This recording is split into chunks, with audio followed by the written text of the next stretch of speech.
আসসালামু আলাইকুম। হাই বন্ধুরা, কেমন আছো সবাই? আশা করছি আল্লাহর রহমতে সবাই ভালো আছো। আমি আজ অনেক দিন পরে একটা লং ভিডিও নিয়ে আসলাম, একটা সুন্দর হাদিস শোনানোর জন্য। আশা করছি সবাই মনোযোগ সহকারে হাদিসটা শুনবে। আয়াতুল কুরসি। হজরত মুহাম্মদ সাল্লাল্লাহু আলাইহি ওয়াসাল্লামের মৃত্যুর সময় যখন ঘনিয়ে এসেছে, নবীজির ঘরের দরজায় একজন কড়া নাড়ছে। মা ফাতিমা রাদিয়াল্লাহু তাআলা বললেন, বাবা, একজন নতুন লোককে দেখলাম দরজার পাশে। নবীজি বলেন, দরজা খুলে দাও, তিনি আজরাইল আলাইহিসসালাম, তোমাকে এতিম করতে এসেছে। ফাতিমা রাদিয়াল্লাহু তাআলা দরজা খুলে দিলে প্রথমে জিবরাইল আলাইহিসসালাম, পরে আজরাইল আলাইহিসসালাম ঘরে প্রবেশ করল।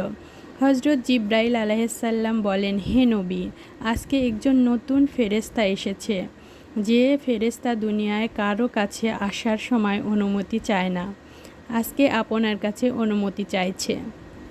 আপনি যেতে চাইলে সে আপনাকে নিয়ে যাবে, না যেতে চাইলে আপনাকে রেখে যাবে। নবীজি বলল, থাকতে চাইলে কতদিন থাকতে পারবো? জিবরাইল আলাইহিসসালাম বলেন, আপনার যতদিন ইচ্ছা। নবীজি বলেন, তারপর কি?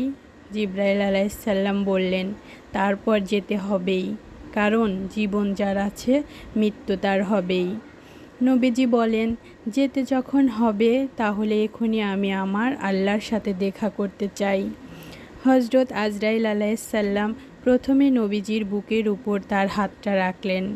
নবীজি বলেন, মনে হচ্ছে বুকের উপর উহুদ পাহাড় রেখেছে।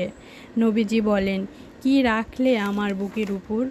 জিবরাইল আলাইহিসসালাম বলেন, নবীজি, আমি জানি আপনি আল্লাহর সবচেয়ে সম্মানিত মেহমান, তাই আস্তে করে আমার হাতটা রাখলাম। নবীজি বলেন, তোমার আস্তে করে রাখা হাতের যন্ত্রণা যদি উহুদ পাহাড় রাখার মতো কষ্ট হয়, না জানি কত কষ্ট মৃত্যুর যন্ত্রণা। নবীজি বলেন, হে জিবরাইল আলাইহিসসালাম, আজকে কথা দিয়ে যাও, মৃত্যুর যত কষ্ট আজকে আমাকে দিয়ে দাও, তবু আমার দুর্বল উম্মতকে মৃত্যুর কষ্ট দিও না।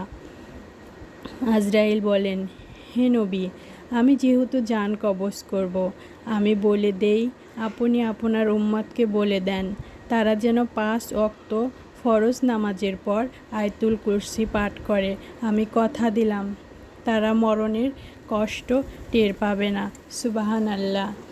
দেখুন, আমাদের নবীজি আমাদের কথা কত ভাবতেন, আর আমরা কি করি?